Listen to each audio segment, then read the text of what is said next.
Você acompanha agora o Jornal da Rede Alesp. Tudo sobre o Legislativo do Estado de São Paulo.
A Priscila traz sempre as principais informações da rede Alesp e acho que ela já retornou aqui. Vamos ver se a gente já tem contato. Priscila, você nos escuta?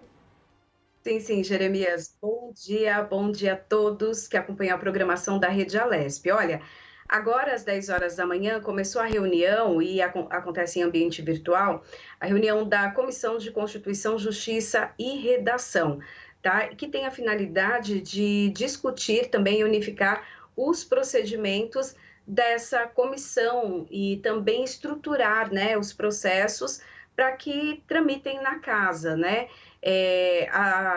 Um dos assuntos que traz assim uma discussão dentro desta comissão é o pedido de vários municípios para a extensão da calamidade pública, né? Vários municípios já enviaram os pedidos à Assembleia Legislativa para que haja então essa ampliação, uma medida adotada no ano passado, então por isso que há esse pedido de extensão.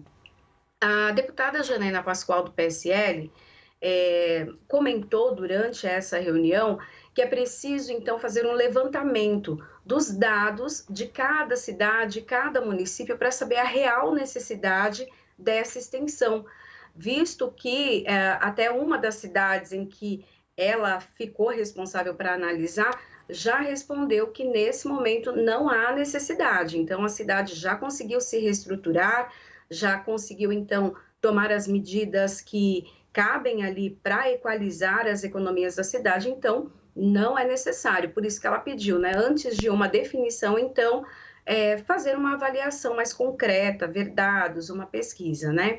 Lembrando, então, que essa comissão, ela é presidida pelo deputado Mauro Bragato, do PSDB. Olha, às 18 horas, então às 6 horas da tarde de hoje, tem um ato solene sobre a demissão de funcionários públicos no estado de São Paulo. E essa discussão, ela vai ser, então, organizada, né, pela deputada professora Bebel, que é do PT. Às 19 horas tem outro ato solene, né? E esse, então, solicitado pela deputada Alessi Brandão, do PCdoB, uma homenagem às mulheres, né? O mês de março, a gente considera o mês, né, das mulheres, mesmo que o Dia Internacional seja no dia 8, mas as mulheres continuam, então, com as atividades e a deputada, então, Alessi Brandão, vai fazer um ato em homenagem às mulheres. Quarta-feira, olha, às 10 horas da manhã, então, já falando um pouquinho já da semana que vem, né? Desculpa, deixa eu só fazer um adendo, eu fiz uma confusãozinha aqui. Hoje, às 18 horas, tem então o evento, o ato solene da demissão dos funcionários públicos no estado de São Paulo. Na segunda-feira, às 19 horas, é que tem o evento com a deputada Alessi Brandão, tá? Que é o ato solene em homenagem às mulheres às 19 horas. Aí, na quarta-feira, dia 31, ato solene, o Parlamento na garantia do direito humano à alimentação e à nutrição adequadas, né? É uma solicitação da deputada Márcia Lia, do PT. Lembrando que todos os eventos nesse momento de pandemia acontecem em ambiente virtual, são transmitidos pela Rede Alesp e também estão disponíveis e transmitidos ao vivo no canal da Rede Alesp no YouTube. Jeremias. Muito obrigado, Priscila. Aí um resumo bem importante aí das atividades. Muito obrigado. Um bom dia para você nas suas atividades, viu? Ótimo jornal para você. Muito obrigado. E olha só, agora a gente vai com a primeira entrevista. Vamos falar sobre o Tribunal de Contas do Estado de São Paulo e consórcios municipais pró-vacina, organizados para a aquisição de vacinas contra a Covid-19. Isso é uma ferramenta essencial no enfrentamento da pandemia. O Tribunal de Contas do Estado de São Paulo afirmou que os consórcios organizados para a aquisição de vacinas contra a Covid-19 são uma ferramenta essencial no enfrentamento da pandemia. E sobre esse assunto, nós vamos conversar agora com Sidney Beraldo, conselheiro do Tribunal de Contas do Estado de São Paulo. Bom dia, conselheiro. Seja muito bem-vindo ao Jornal da Rede Alesp. Bom dia, Jeremias. Prazer falar com vocês, falar com o jornal aí da Rede Alesp e todos os seus telespectadores. Eu gostaria de iniciar entendendo como é que seria esse consórcio para aquisição de vacinas. Seria por meio desses consórcios municipais, como existe o Codivar e outros? É assim, não? Explica para a gente.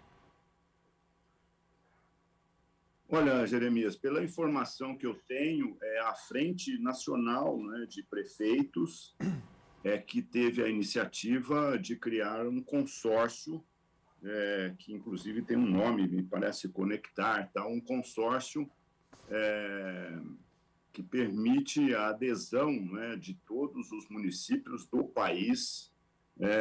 Então, seria um consórcio único. Embora Exatamente. Possa ter outros consórcios de outras iniciativas regionais que possam ter também esse objetivo.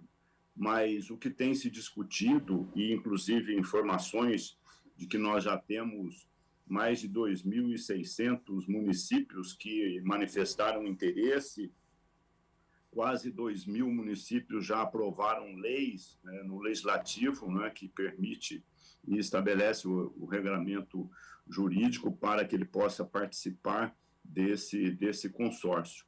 Eu entendo que a grande discussão no país está sendo em torno deste consórcio criado pela Frente Nacional dos Prefeitos. Pois é, exatamente. Eu estou vendo aqui exatamente como o senhor citou, a Frente Nacional de Prefeitos, FNP, né? O senhor também, o Tribunal de Contas não teria nenhuma objeção em relação a esses consórcios. O senhor pode nos explicar, então, como é que o Tribunal pode ajudar nesse processo? Bom, primeiro, o Tribunal não tem nenhum óbice, né? Até porque temos legislações específicas que cuidam desse assunto e o tribunal segue essas legislações do consórcio. Nós temos, no estado de São Paulo, vários consórcios regionais que cuidam de área de saúde, de equipamentos, de questão de lixo, né?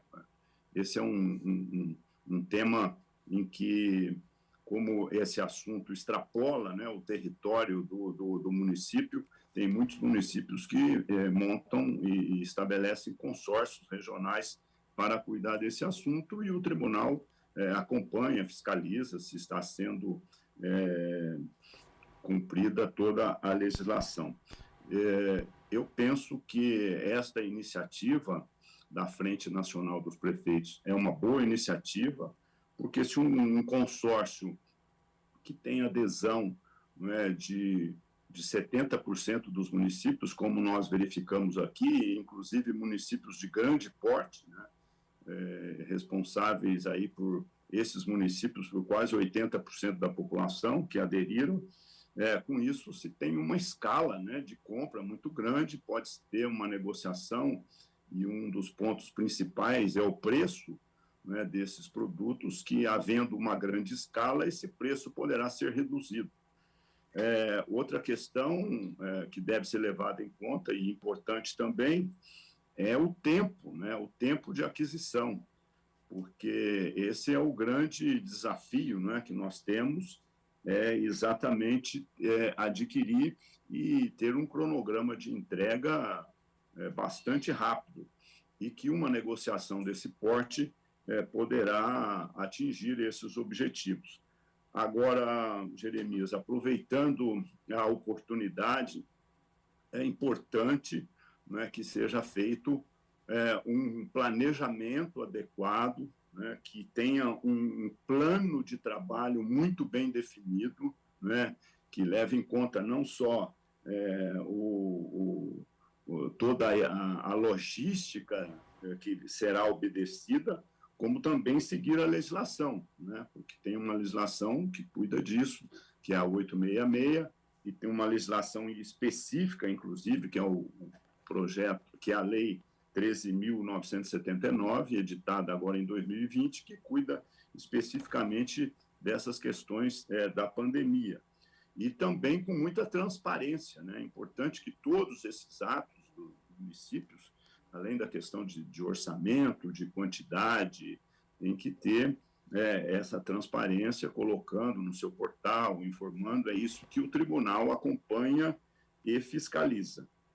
Muito importante. Só para contextualizar, então, aqui no Jornal da Rede Aleste, Sidney Beraldo, conselheiro do Tribunal de Contas do Estado de São Paulo, falando a respeito aí da Frente Nacional de Prefeitos, que já teve adesão, aí, interesse de 2.500 cidades para adquirir a vacina de uma forma mais rápida. Me parece que aqui na Câmara Municipal de São Paulo já foi aprovada a participação nesse consórcio. Agora, conselheiro, em relação à iniciativa privada, né, como é que se daria? Eles poderiam também comprar essas vacinas e aí repassar ao SUS, e eles também poderiam oferecer a vacina na rede privada, ou como é que se daria na prática? Não sei se o senhor chegou a acompanhar isso. Tem uma legislação recentemente aprovada pelo Congresso Nacional, inclusive de iniciativa do presidente do Senado, né, o senador Pacheco, que foi aprovada essa lei, e entre outras questões, né, que a lei estabelece, ela possibilita, sim, que a iniciativa privada adquira vacinas. Agora, tem toda uma obrigatoriedade, quer dizer, isso não pode, essas vacinas adquiridas pelas empresas, pelo que eu entendi, e os comentários e os debates que participei com relação a isso, não vai furar fila. Quer dizer, essas vacinas seriam fornecidas ao SUS e o SUS colocaria e disponibilizaria ela dentro do Plano Nacional de Imunização, quer dizer, seguindo todo aquele regramento. Eu sei que tem, inclusive, uma lei na Assembleia Legislativa que caminha nesse sentido. Confesso que não conheço detalhes da lei, até porque ela não foi aprovada ainda, né? Está em debate, portanto, não conheço os detalhes. Mas, de qualquer forma, o que eu posso afirmar é que pode, sim, através desta lei federal, adquirir, mas essas vacinas seriam que ser doadas ao SUS para fazer parte do Plano Nacional de Imunização. Agora, Jeremias, eu acompanhando tudo que está acontecendo, né, e o tribunal, inclusive, logo no início da pandemia, já montou uma força-tarefa. Inclusive, nós temos um portal, né, um painel em que disponibilizamos todas as informações das aquisições de vacinas, enfim, todas as informações e contratos que estão sendo realizados sobre essa nova legislação, inclusive, estão sendo disponibilizadas, e o tribunal tem feito um acompanhamento concomitante, quer dizer, inclusive o tempo de instrução desses processos tem sido tudo acelerado, trabalhado num ritmo de urgência, para que a gente possa apurar e se manifestar em tempo, quase que em tempo real aí. Agora, a grande preocupação, dada a oportunidade aí que tenho de falar ao jornal da Alesp, com relação à formação desses consórcios e aquisição pelos municípios, e inclusive um consórcio de governadores também.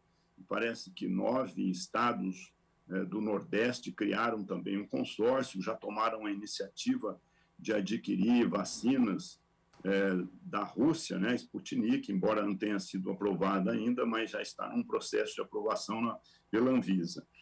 Mas a preocupação é que, se não houver um planejamento integrado, né, entre a União, estados e municípios, né, num planejamento e previsões, porque nós temos aí 2 problemas. O primeiro deles, que me parece, não é só a iniciativa de compra, nos organizarmos para compra através de consórcio, seja municipal ou estadual. O problema é a oferta, né? A oferta no tempo que nós precisamos e na urgência que nós precisamos. Me parece que nós não temos essa oferta para a entrega imediata, né? Então, isso tem que ser levado em conta, porque qual o risco que nós temos? Os municípios compram vacina, os estados, através dos consórcios, compram vacina, o governo federal, pelas informações do ministro, inclusive ontem reafirmou isso, que tem até o final do ano 510 milhões de vacinas compradas. Ora, se nós vamos vacinar uma população acima de 18 anos, e nós temos aí aproximadamente 150 milhões de habitantes acima de 18 anos, 2 doses são 300 milhões. Se o governo federal vai comprar 510, o consórcio já tem 37, me parece que a questão aí, daqui a pouco nós todos compramos vacina e vai sobrar vacina lá na frente. E poderá ocorrer aí, inclusive, desperdício, porque ela tem prazo, né? Então, esse é o grande desafio, e que aproveito a oportunidade para fazer um alerta. É importante que haja uma integração e seja feito um planejamento coordenado entre esses órgãos, porque poderá acontecer, todo mundo quer comprar agora, não tem para entregar. Daqui a pouco vai entregar no segundo semestre e teremos um excesso aí de ofertas de vacina. É uma preocupação que aproveito a oportunidade para colocar em discussão. A preocupação da mais relevante, e é muito importante destacar isso, viu, conselheiro? Lembrando aqui para você que acompanha o Jornal da Rede Alesp, nós estamos conversando com o Sidney Beraldo, conselheiro do Tribunal de Contas do Estado de São Paulo, que é um órgão auxiliar aqui da Assembleia Legislativa e que faz os laudos com muito fundamentação, que são analisados aqui todos os anos pelo Parlamento Paulista. Então, ele está nos explicando aqui a importância deste consórcio. Aqui, não é, Sidney? Na Assembleia Legislativa, como o senhor citou, tem vários projetos nesse sentido. Um deles é o 108 de 2021, que fala justamente sobre isso. Olha, fica o Poder Executivo autorizado a adquirir imunizantes contra o Covid-19 quando não ofertada de maneira suficiente ou em atraso pelo Plano Nacional de Imunização. Mas o senhor chamando a atenção para essa coordenação nacional, muito importante. Eu gostaria também de que o senhor falasse um pouquinho para a gente sobre a fiscalização dos gastos nos 645 municípios em várias áreas, né? O que o Tribunal de Contas tem notado com relação aos gastos nesta pandemia? A gente acabou de falar com a repórter agora sobre os decretos de calamidade pública, que com vigência até 31 de dezembro, e agora começa esse processo, muitos municípios querendo que estes projetos de calamidade pública sejam instalados de novo, cada um pede num período. Como é que o senhor tem visto isso, esses gastos, enfim? Bom, primeiro, como eu já tive a oportunidade de falar, em 2020, logo no início da pandemia, e principalmente quando o governo federal já editou essa lei específica, né, que trata desse assunto, a Lei 13.979, o tribunal já fez uma avaliação da legislação, emitiu, inclusive, normas e notas, treinamos e qualificamos e informamos o nosso corpo de fiscalização, que pudesse atuar já com base nessa legislação, que é o estado de calamidade, né, que estabeleceu todo um regramento específico. Como eu disse também, um relatório, todo dia 5 de cada mês, o tribunal produz um relatório de todos os investimentos, contratos, compras adquiridas nesse período, é produzido um relatório, qualquer ponto de atenção, ou seja, algum ponto que demonstre que a fiscalização aponte irregularidades, isso é encaminhado ao relator das contas, né? Nós temos aqui os 6 conselheiros que relatam as contas de cada prefeitura. Só faço uma correção, nós fiscalizamos 644 municípios, Jeremias, porque o estado, a capital. Né, São Paulo tem um tribunal específico, né, que acompanha. Então, nós fiscalizamos 644 municípios. Então, esses relatores de cada conta, verificando se tem já alguma irregularidade, notifica o prefeito e busca as informações, esclarecimentos. E isso tem sido feito quase concomitante. Né? Nós já estamos analisando, inclusive apreciando processos, já todos que adquiriram em 2020 já estão sendo apreciados e votados.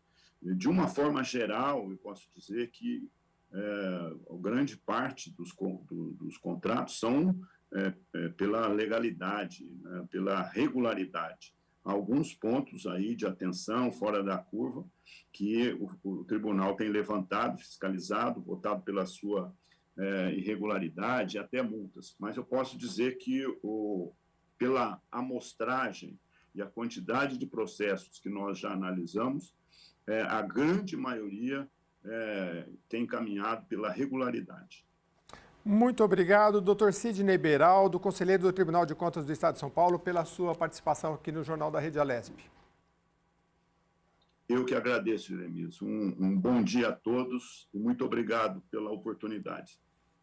A gente também agradece muito ele trazendo as informações aí sobre esse consórcio, o consórcio pela Frente Nacional de Prefeitos, né, a FNMP, que prevê aí a compra de vacinas, mas o conselheiro lembrando aí a importância de haver uma coordenação nacional nesse trabalho. E olha só, o governador João Dória anunciou ontem a vacinação de 530 mil profissionais da educação e de forças da segurança pública contra a Covid-19. A imunização de trabalhadores das duas categorias começa na primeira quinzena de abril. Na coletiva de imprensa, o Comitê da Covid apresentou os números de contágios e mortes, ainda altos em todo o estado.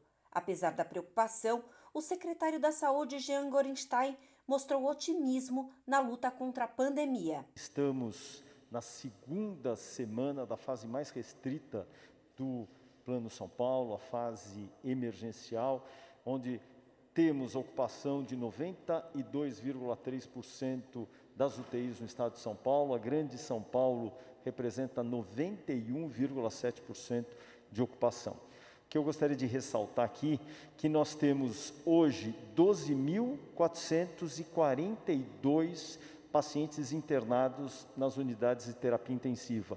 Ontem, nós tínhamos 12.317 pacientes. Portanto, um número bem menor do que aqueles que nós vínhamos acompanhando nas semanas anteriores, de aporte de quase 300 pacientes por dia. Isso pode sim ser já um sinal do faseamento vermelho e também da nossa fase emergencial em que ocorre a restrição da circulação de pessoas. Dessa maneira, nós tivemos 24,3% de queda do número de óbitos em relação a ontem, só sendo aportados 281 casos, o que trouxe e chamou bastante atenção para uma queda tão pronunciada e não esperada para esse momento. E para tentar frear a pandemia, o governador anunciou outros grupos para a imunização. O primeiro deles, os profissionais da segurança pública. No dia 5 de abril, o governo do Estado de São Paulo começa a imunizar 180 mil profissionais da área de segurança pública que atuam no estado de São Paulo. São aqueles que estão na ativa, na linha de frente, na proteção à população e na ajuda também aos profissionais de saúde e aqueles que garantem os serviços essenciais aqui no estado de São Paulo.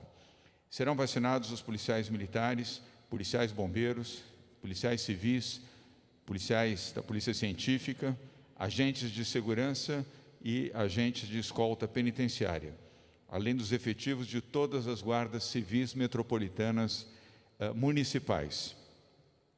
Esses profissionais são essenciais e estão diariamente expostos nas ruas e estão cumprindo o seu dever e a sua obrigação de proteger a população, mas protegem também aqueles que estão nos trabalhos essenciais, principalmente os que estão na linha de frente, que são os profissionais da saúde. O senhor tem acompanhado o nosso trabalho desde o início do governo e particularmente desde o início da pandemia, onde nós potencializamos a atividade policial.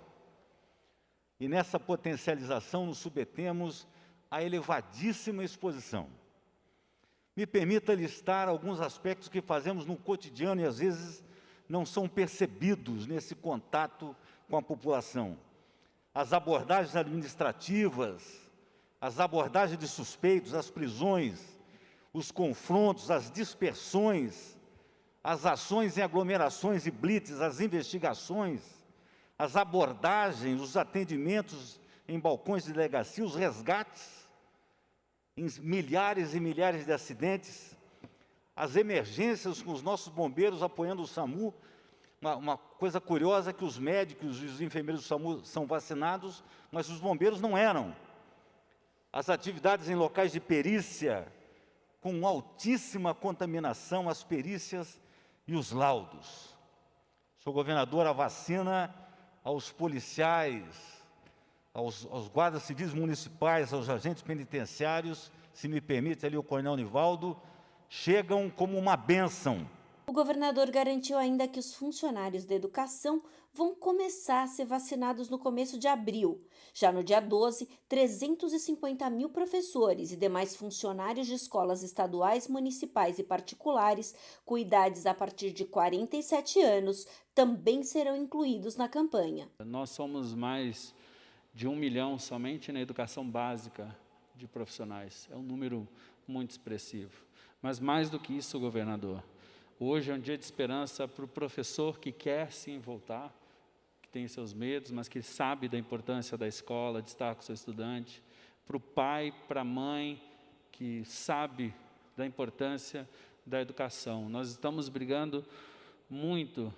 A educação é essencial, ela é fundamental para a sociedade, é a única coisa que vai realmente mover a nossa sociedade para outro patamar. De todas as áreas, a educação, isso é mais do que comprovado. E hoje a gente está falando de, mais uma vez, ter educação como essencial, aprendizagem como essencial. Durante o encontro com a imprensa, o governador anunciou que o Instituto Butantan liberou mais de 2.200.000 doses da vacina contra o coronavírus ao Programa Nacional de Imunização no Ministério da Saúde. E nessa produção, o Estado também vai antecipar a imunização dos idosos com idades entre 69 e 71 anos. Inicialmente estava previsto para o início no dia 27 de março, sábado, mas nós conseguimos antecipar em um dia para 26 de março, sexta-feira, a vacinação dos idosos nesta faixa etária, repito, 69, 70 e 71 anos. São nossos avós, nossos pais, nossos parentes com mais idade, portanto, a população vulnerável no estado de São Paulo, e a otimização da entrega das vacinas do Butantan e a logística da Secretaria da Saúde estão permitindo a antecipação para o atendimento dessa faixa etária de 69, 70 e 71 anos. Isso significa uma população de cerca de 910 mil pessoas que serão vacinadas aqui em São Paulo. Na coletiva de imprensa, o Comitê da Covid... No dia em que bateu a triste marca de 300 mil mortes por Covid-19, o Brasil volta a registrar um número que chama a atenção para o ritmo acelerado no contágio pela doença. Foram 90.504 novos casos confirmados até às 8 horas da noite de quarta-feira, o segundo maior registro em um dia até aqui. Com isso, Desde o começo da pandemia, 227.179 brasileiros já tiveram ou têm o novo coronavírus. A média móvel nos últimos 7 dias foi de 75.250 novos diagnósticos por dia.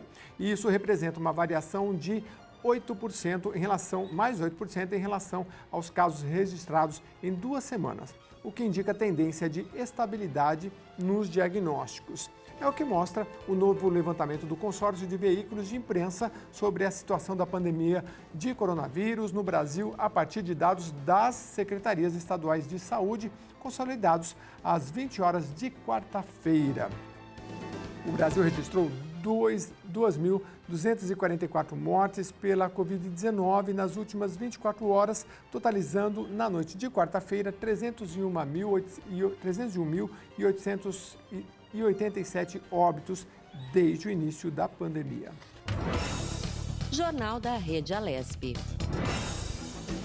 Nós vamos falar agora sobre a lei que proíbe a comercialização de alimentos industrializados nas escolas estaduais. O Poder Executivo sancionou a Lei 17.340 de 2021, que proíbe a comercialização de alimentos industrializados que contenham gorduras trans nas escolas da rede pública estadual e privadas. Sobre este assunto, nós vamos conversar agora com a nutricionista Thaís Pomini. Ela já está aqui com a gente. Bom dia, Thaís. Seja bem-vinda ao Jornal da Rede Alesp. Bom dia, Jeremias. Muito obrigada pelo convite. Doutora, qual é o impacto de uma lei dessa que proíbe não apenas e alerta sobre o consumo de alimentos industrializados com alto teor de gordura trans nas escolas? Exatamente. Nós sabemos aí que a gordura trans é uma gordura que é muito prejudicial à nossa saúde, né? Nós temos estudos já comprovando que elas causam um aumento do LDL, que é o nosso colesterol ruim, e uma queda do nosso HDL, que é o colesterol bom, e com isso aumenta muito o risco de doenças cardiovasculares. Então, realmente não é um alimento para ser consumido. O que ocorre é que nós tentamos, na população, fazer a conscientização, mas é um processo muito difícil. Então, por isso que veio a lei para ter essa proibição nas escolas. Agora, doutora, realmente, olha, eu achei esse projeto da maior relevância, porque às vezes você vê lá na cantina, né, dá o sinal, olha, eu me lembro de levar uma maçãzinha, uma banana na lancheira, né, e mudou tudo, né, a molecada corre e dá-lhe aqueles pacotinhos de biscoito recheado, aquilo tem gordura trans? Salgadinho? Exato, exatamente, a gordura trans, ela está em alimentos ultraprocessados, que são aqueles do pacotinho. São biscoitos, bolacha, sorvete, aquele macarrão instantâneo, pipoca de micro-ondas, chocolate. E, normalmente, é um alimento que é mais barato. Então, as pessoas acabam tendo fácil acesso, independente da sua situação econômica. Mas o que acontece é que essa gordura trans, ela é a que fica depositada nas nossas artérias, causando arteriosclerose. E as crianças realmente não têm muito discernimento, né? Você vai colocar lá uma salada de frutas ou um salgadinho, eles vão no salgadinho. Então, essa lei ela é muito importante assim, para isso, e ela vem numa época muito importante, já que estamos na pandemia, e nós estamos vendo os casos que pessoas com obesidade, com comorbidades, têm uma gravidade maior.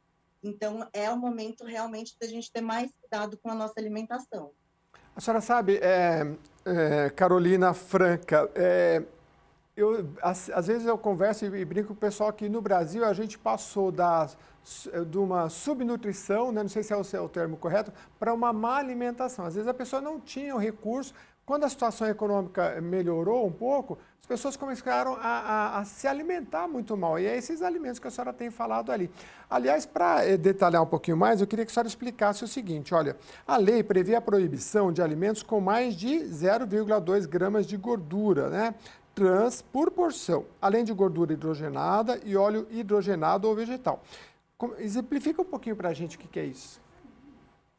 Exatamente. Na verdade, a gordura trans, pela nossa legislação, se na porção tiver menos que 0,2 gramas, ela pode alegar no seu rótulo que ela é sem gordura trans ou que ela tem 0 gordura trans. Então, o que acontece? Acaba que o alimento, ele tem gordura trans, mas, pela legislação, ele pode dizer que não tem. Como assim? Por exemplo, um pacotinho de biscoito recheado. A porção, eles calculam 30 gramas, que seriam 2 biscoitos. Nesses 2 biscoitos, tem menos de 0,2 gramas. Então, eles podem colocar no rótulo que não tem gordura trans.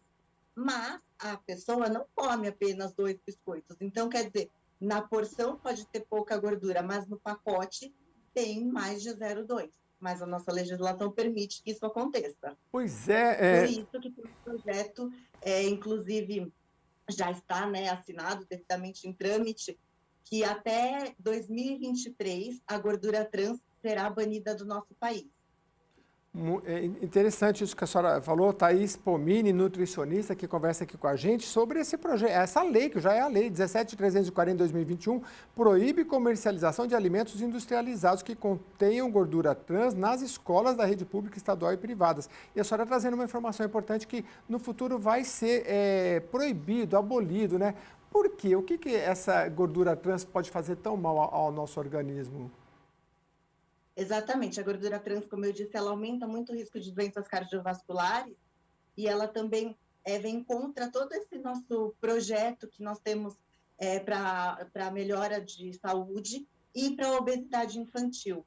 Então, esses produtos, por terem gordura trans, são ultraprocessados e no nosso guia alimentar para a população brasileira, os produtos ultraprocessados devem ser evitados. Então, assim, nós temos que dar preferência para produtos in natura, minimamente processados. Então, a gordura trans acaba vindo totalmente contra todos esses nossas diretrizes de alimentação saudável, principalmente nas crianças, né? Porque o hábito alimentar das crianças normalmente vem do exemplo dos pais e acaba sendo uma geração anterior que não tinha tanto essa preocupação e nem tanto acesso a esse tipo de alimentação mais saudável. Então, nós temos que tomar muito conta do nosso futuro. Pois é, dos nossos jovens, né? E hoje tanto se fala em imunidade, toda hora, não é, Thaís? Alguém fala, olha, tal alimento é bom. Agora, com certeza, alimento ultraprocessado, acho que nunca vai aumentar a nossa imunidade. Existe um limite que a gente pode ingestir, ou a criança, de alimento ultraprocessado? Porque tem gente que fala, o dia do lixo, né? Vou comer, hoje pode só porcaria. Pode ou também não é desejável? Existe algum limite para esse consumo de ultraprocessado? Na verdade, o ultraprocessado ele nunca é um alimento que pode ter um limite estabelecido. Ele deve ser evitado o máximo possível. E essa história do dia do lixo, né? A gente até brinca aqui entre os nutricionistas que comida não é lixo. Então, independente do que você está comendo, se a pessoa acha que, de repente, não é uma alimentação tão saudável, mas, de alguma forma, é alguma coisa que te dê um conforto, sabe? O bolo que a avó faz. Então, é muito mais importante esse momento de comer esse bolo satisfeito do que de achar que ele está fora da sua alimentação, né? Então, mas esse tipo de alimentação tem que ser a exceção. O que faz da nossa alimentação saudável e equilibrada é a constância. Então, quanto mais constância nós temos em uma alimentação saudável e menos exceções, mais saudável nós teremos. Claro que uma vez ou outra não é o que vai te fazer ter uma doença cardiovascular imediatamente, mas lembrando que o importante é a constância da alimentação saudável. Agora, existe também, talvez até essa minha questão ultrapasse um pouquinho o limite do nutricionista, mas assim, coisas gordurosas e açucaradas, parece que o cérebro entende como, né? Então, assim, eu queria que a senhora também orientasse os pais. Acho que não é correto a gente falar assim, olha, come aqui a verdura que você não gosta, que o seu prêmio vai ser uma bala, um doce, né? Não é muito bom também fazer isso, né? O bom é ter o prazer com o próprio alimento saudável, né? Exatamente, assim, uma das funções, a principal, na verdade, da gordura trans é exatamente isso, é que ela dá crocância ao alimento, né? Ela dá um gosto bom e um prazo de validade longo. Uhum. Então, claro que sempre vai ser muito mais atraente para uma criança, né, uma coisa assim, do que, por exemplo, uma salada. Mas, hoje, nós temos tantas opções de modo de preparo. Então, eu acho que a dieta de ninguém, né, deve ser algo sofrido, porque senão não vai ter durabilidade. Então, assim, tem que procurar fazer do jeito que gosta. Aqui em casa, por exemplo, eu tenho 2 crianças, e assim, gosta de hambúrguer. Eu compro a carne moída, sem gordura, faço os hambúrgueres e dentro eu coloco cenoura raladinha, aveia, o que tiver que ter mais assim, que tire esse gosto que talvez eles recusassem, é uma forma de você mostrar para o seu filho que pode ser prazeroso também e que, além de prazeroso, faz bem para o seu corpo. Tá bom. Thaís Pomini, nutricionista, agradeço bastante a sua participação aqui. Volta mais vezes com a gente aí, nos programas também, porque o assunto é muito candente, é muito legal. Muito obrigado, viu?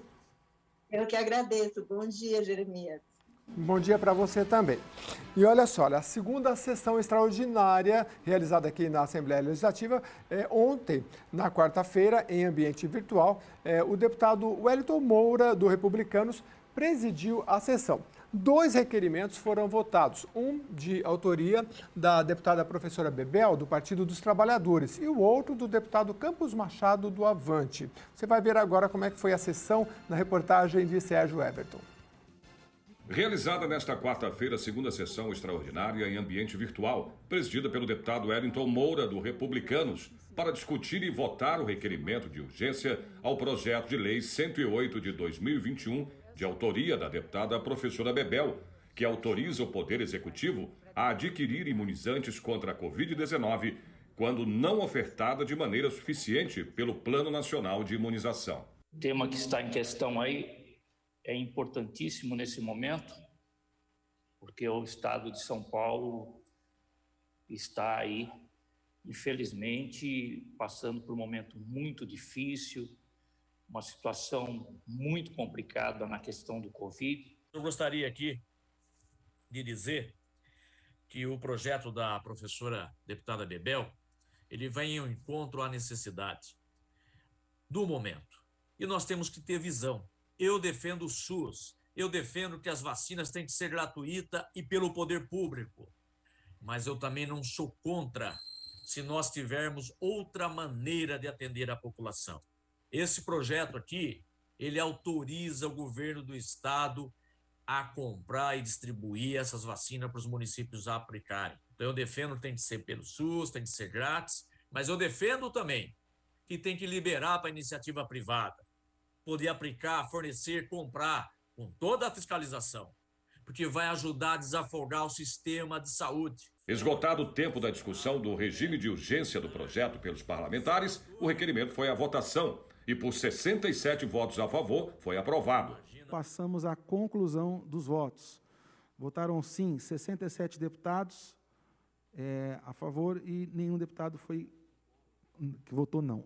Então, portanto, 67 votos. Fica, então, quórum que aprova o requerimento de urgência. Os parlamentares aprovaram também, por 66 votos a favor, o requerimento de urgência à moção 57 de 2021, de autoria do deputado Campos Machado, que presta uma homenagem ao senador Major Olímpio através de um manifesto de pesar pelo seu falecimento. Senhor presidente, eu voto sim a essa merecida e justa homenagem ao nosso sempre deputado estadual, Major Olímpio. Em memória do velho e querido amigo Major Olímpio, eu voto sim. Passamos a proclamar o resultado. 66 votos sim, nenhum não. Quórum que aprova esse requerimento de urgência.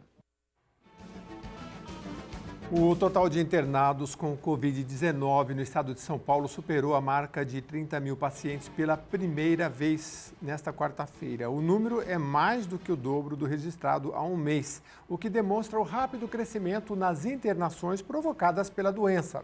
As taxas médias de ocupação das UTIs no estado no estado e na Grande São Paulo também bateram recorde nesta quarta-feira. No total de 30.359 pacientes internados com suspeita ou confirmação da Covid-19 em hospitais públicos ou privados de todo o estado, 17.771 estão em enfermaria e 12.588 em unidades de terapia intensiva, as UTIs. No dia 24 de fevereiro, há um mês, eram 14.371 pessoas internadas em todo o estado, sendo 7.714 em enfermarias e 6.657 em UTIs. O número de pessoas em UTIs em São Paulo é mais de 3 vezes maior que toda a Argentina, que possui uma população semelhante à do estado, com aproximadamente 44 milhões de habitantes. As taxas de ocupação dos leitos de unidades de terapia intensiva, a UTI do estado de São Paulo, também já superaram os índices registrados no pico de 2020 da pandemia.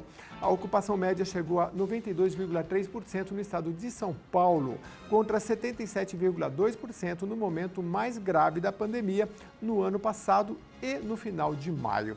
O índice foi a 92,2% na região metropolitana da capital. Na Grande São Paulo, a taxa igualou ao recorde registrado em maio de 2020, quando a ocupação também chegou a 92,2%. Jornal da Rede Alesp. A Agência Nacional de Vigilância Sanitária, Anvisa, autorizou nesta quarta-feira a realização de testes em humanos do soro anticoronavírus que está sendo desenvolvido pelo Instituto Butantan desde o ano passado, a partir do plasma de cavalos. Para dar início ao estudo, o Butantan ainda deve apresentar informações complementares que, segundo a agência, não foram integralmente disponibilizadas até o momento. Para isso, a Anvisa deve enviar um novo ofício apontando quais são as pendências. O Instituto tem 3.000 frascos prontos para iniciar os testes. A autorização vai permitir que o soro seja aplicado em pessoas contaminadas pela doença e depois que se descubra qual a dose necessária para obter os efeitos desejados. Em nota, o Instituto disse que recebeu ontem a autorização da Anvisa e que os testes deverão ser iniciados nos próximos dias. O objetivo do soro é amenizar os sintomas da doença nas pessoas já infectadas. Ele não é capaz de curar nem de prevenir a doença. O estudo é coordenado pelos médicos Esper Calas e José Medina, da Universidade de São Paulo.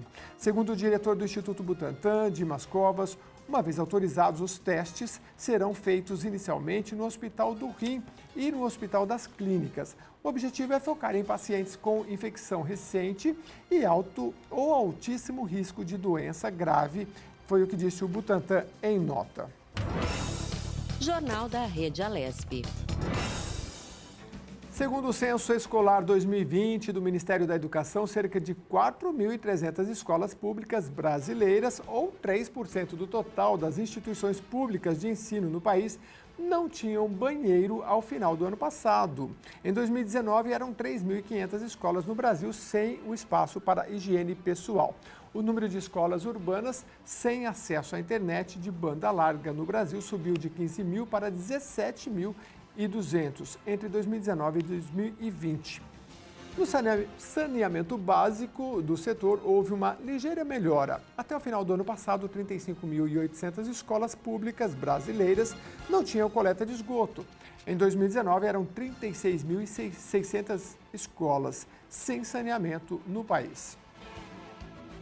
O Ministério da Educação ainda não informou se alguma ação emergencial será feita para corrigir estas deficiências. E neste momento, no qual o dilema da volta às aulas presenciais provoca novos debates acalorados, mais um detalhe chama a atenção. Somente 44,8% das escolas estaduais e 46,5% das escolas municipais contam com ventilação adequada. Estas instituições públicas respondem atualmente por 80% das matrículas na educação básica do país. Jornal da Rede Alesp. Muito bem, seguindo com as notícias do Parlamento Paulista, o deputado Edmir Chedid, do Democratas, reiterou ao governo do estado a necessidade de ampliação dos leitos de enfermaria e unidade de terapia intensiva para os casos de Covid-19. Todas as vagas nas cidades de Águas de Lindóia, Amparo, Lindóia, Monte Negro do Sul e Serra Negra já estão ocupadas devido ao aumento do número de casos pela rede pública de saúde. Neste documento, o parlamentar apresentou dados dos municípios a fim de comprovar a urgência referente à abertura de mais leitos para a destinação de recursos financeiros às prefeituras. O deputado destacou que, apesar de todos os esforços, as prefeituras não estão conseguindo atender às demandas dos pacientes com Covid-19. A deputada Letícia Aguiar, do PSL, esteve na cidade de Mairinque e entregou ao prefeito Toninho Gemente recursos no valor de R$100 mil que serão destinados para a aquisição de um veículo para a área da saúde. Sobre esse assunto, nós vamos conversar agora com o deputado Rafael Silva. A gente vai falar sobre os projetos do deputado. Não sei se o deputado já está aí com a gente. Vamos acompanhar. Ainda não, né? Ah, sim. Ó, sim. Deputado, muito prazer em falar novamente com o senhor. Deputado Rafael Silva, deputado estadual pelo PSB. Como é que o senhor está? Tudo bem? Tudo bom, Jeremias. Estamos aqui enfrentando essa coisa do vírus, né? Isso é uma brincadeira, né? Terrível, mais de um ano, mas se Deus quiser, agora o pessoal em Brasília parece que está criando juízo, né? E nós vamos resolver essa questão. Pois é, deputado, eu me lembro do senhor várias vezes na tribuna falar muito sobre a questão da transmissão da Covid-19 e o senhor sempre lembrando a questão da aglomeração de pessoas no transporte público. O senhor tem um projeto de lei que é o 142 de 2021 que trata desse assunto. O senhor podia explicar para nós? Olha, eu tenho um projeto de lei que proíbe que o ônibus intermunicipal. Você sabe que o ônibus urbano, dentro da cidade, o controle dele é de alçada do município. Sim. Agora, quando é intermunicipal, já passa a ser do Estado, ou seja, o deputado pode atuar, proibindo o transporte de passageiros de pé. O ônibus vem de uma cidade vizinha para cá, eles trazem ali, além do pessoal todo sentado, mais 30, 40 pessoas de pé, uma encostada no outro, ou seja, um ambiente favorável à transmissão do vírus. Então, eu tenho um projeto nesse sentido para proibir esse excesso de lotação. É bem importante, né, deputado? Como o senhor bem explicou, porque quem mora aqui na capital paulista vê esses ônibus das metrópoles, né, ônibus superlotados. Mas o ônibus, quando ele vai de uma cidade para outra, também pode haver uma superlotação, e aí é aquela questão toda, né? Álcool em gel, né? A regra tem que ser essa para todos, né? Mas mesmo assim, ambientes fechados, né? Acaba que, às vezes, acho que o senhor até já tocou nesse ponto, né? Se procura reduzir essa transmissão de um lado e, por outro lado, onde há aglomeração, é um problema muito forte, né? Que as pessoas, às vezes, não se dão conta. Aqui em Ribeirão Preto, o comércio pequeno, eles fecham. E o ônibus viaja lotado, tanto o urbano como esse intermunicipal. Isso é uma covardia que é praticada contra a população. Eu me lembro, quando o vírus estava para chegar no Brasil, eu comentava com a minha família. Eu falo, o vírus vai vir de avião, depois ele vai de ônibus por todos os cantos. E a minha esposa ainda falava, mas não pode andar de ônibus, agora pode. Se o ônibus estiver lotado, você pode pegar piolho. Agora, daqui 20 dias, um mês, você vai pegar o vírus. Quer dizer, porque antes mesmo de ter essa contaminação, eu já alertava. Mas, infelizmente, esse pessoal é muito poderoso, né? Esse pessoal tem toda uma estrutura e eles gozam da simpatia de alguns políticos. Como é que o senhor vê a aprovação desse projeto aqui na casa? Há sempre um trabalho com os pares para que esse projeto seja aprovado? O senhor tem conhecimento se ele já passou pela Comissão de Constituição e Justiça? Como é que ele está? Eu tenho 2 projetos que falam desse assunto na Comissão de Constituição e Justiça, que falam da pandemia. Eu tenho certeza de que os deputados aprovarão, porque a maioria da Assembleia defende a população. A grande maioria defende o povo. Deputado, o outro projeto interessante é o que determina a aplicação de sanções administrativas contra a conduta de simulação de aplicação de vacina. A gente viu diversas reportagens aí mostrando e deixou a população muito alerta, né? Tanto que hoje todo mundo que vai tomar vacina faz questão de gravar, né? Explica pra gente esse projeto 120 de 2021.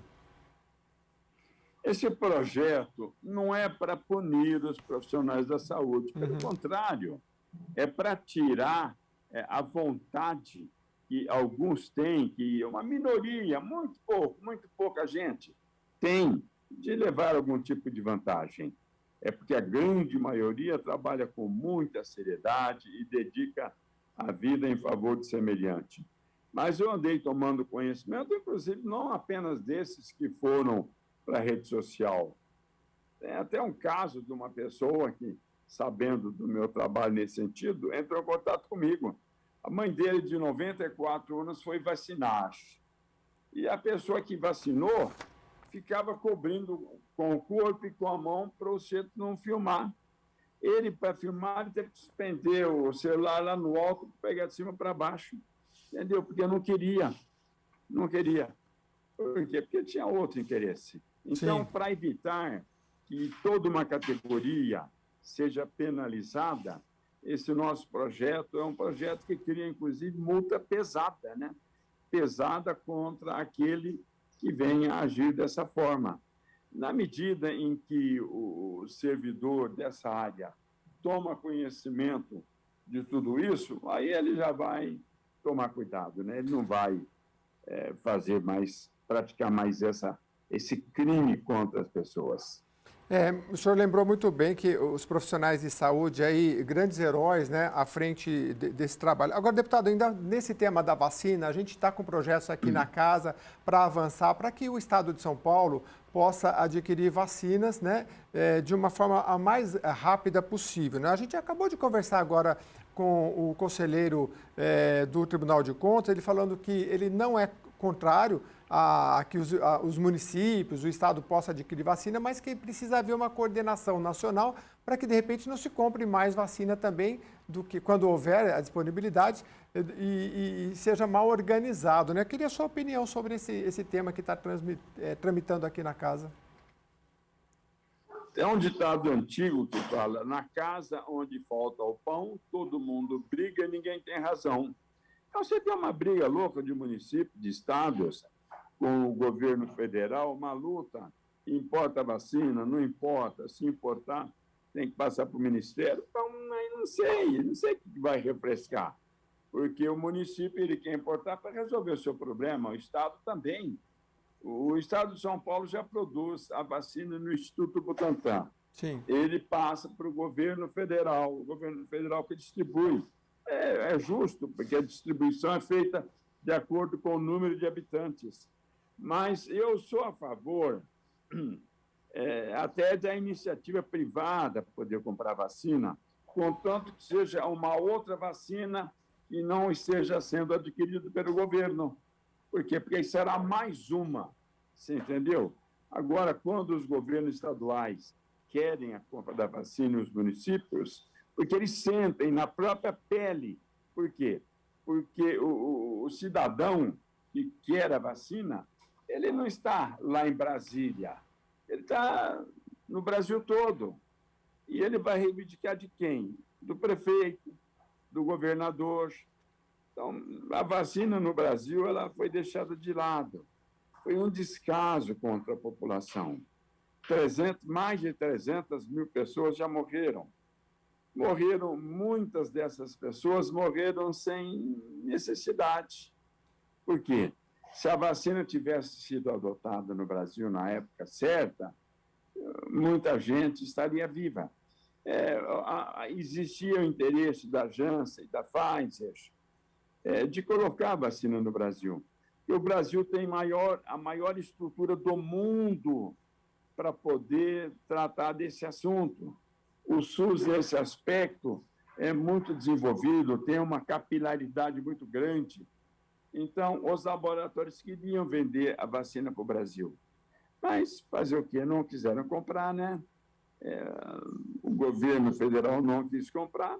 E hoje nós temos aí essa correria em busca da vacina.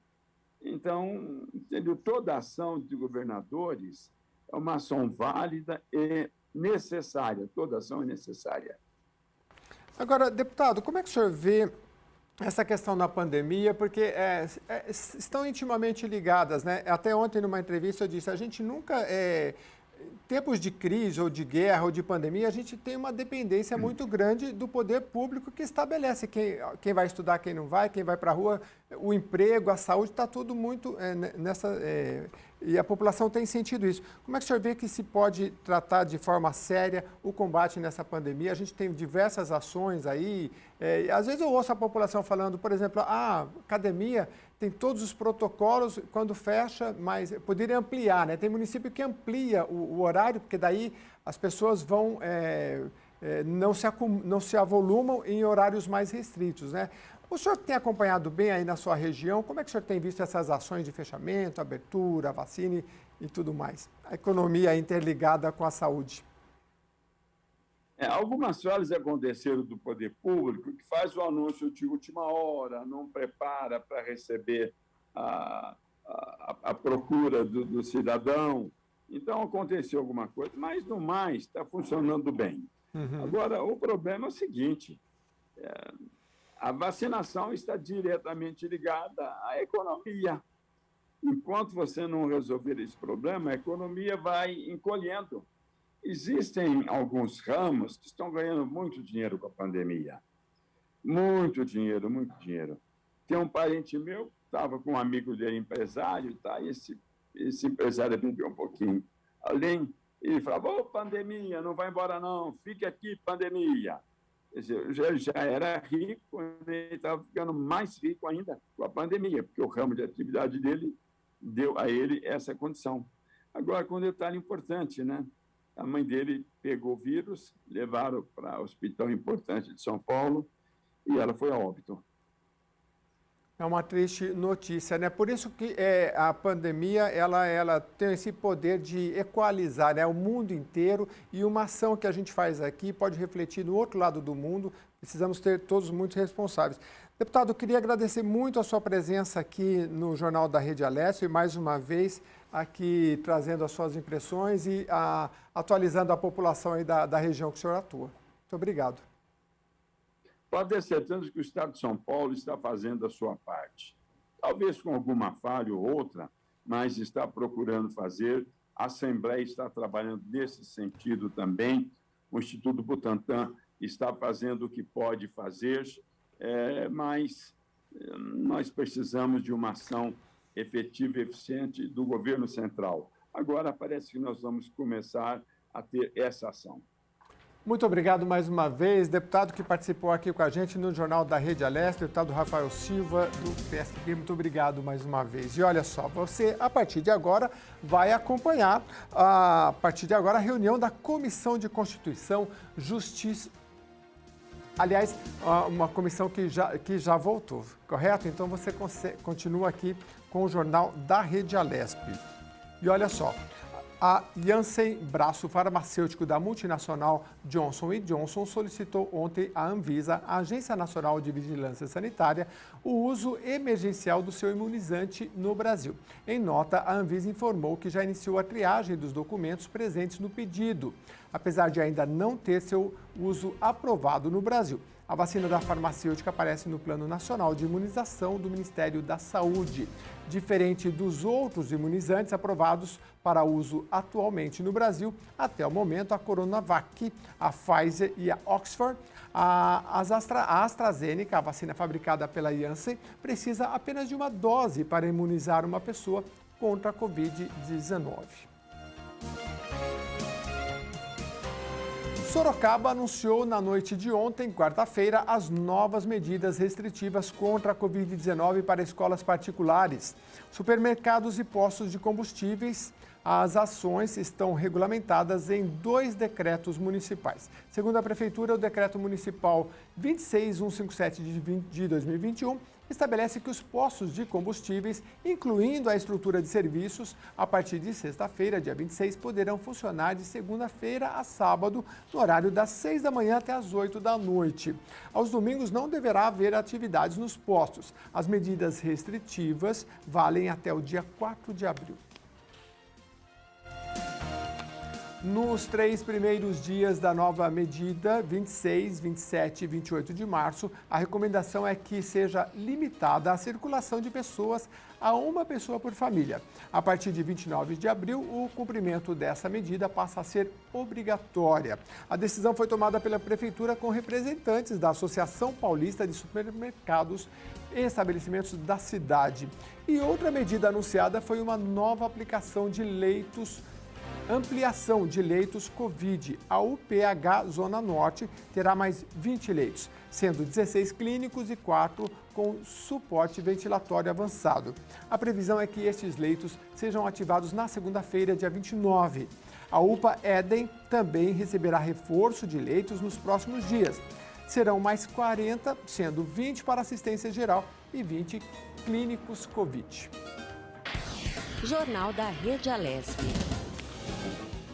Chegou a hora de falar sobre o que é destaque no Diário Oficial desta quinta-feira. A edição de hoje traz uma reportagem especial sobre a aprovação do regime de urgência ao projeto que autoriza o governo do estado a comprar vacinas contra a Covid-19. A votação aconteceu ontem durante a segunda sessão extraordinária em ambiente virtual de 2021.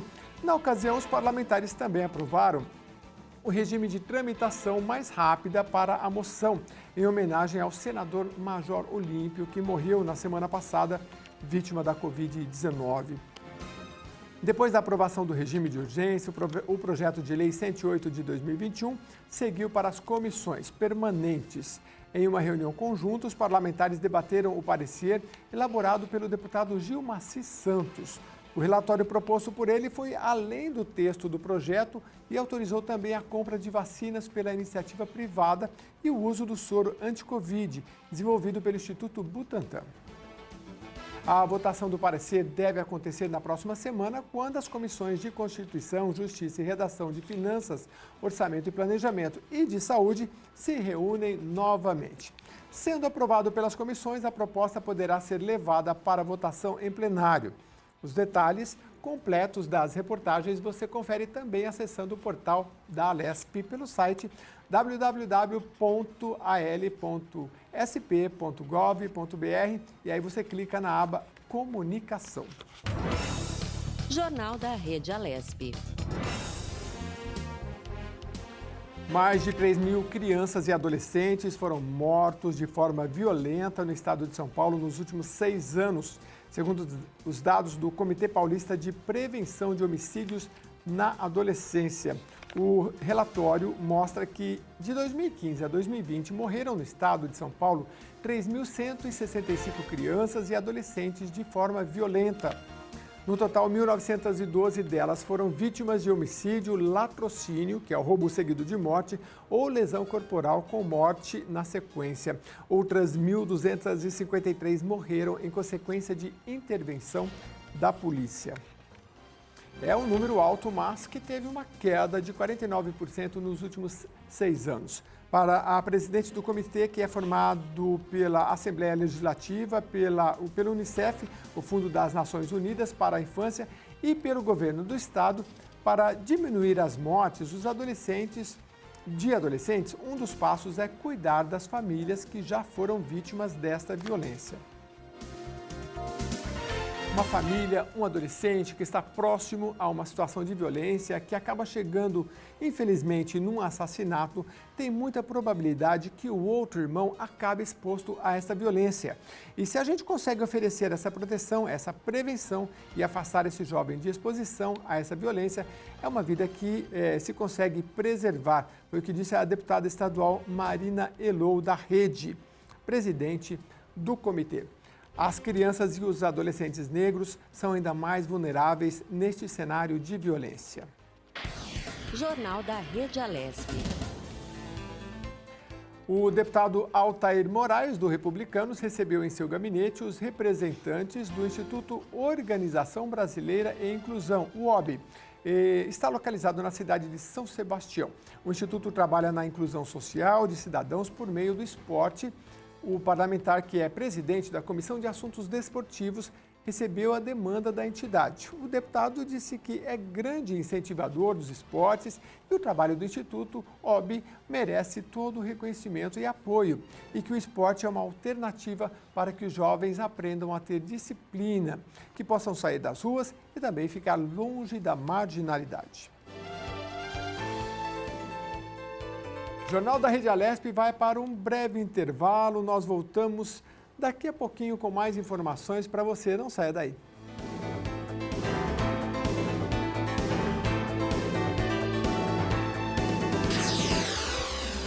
Você acompanha Jornal da Rede Alesp.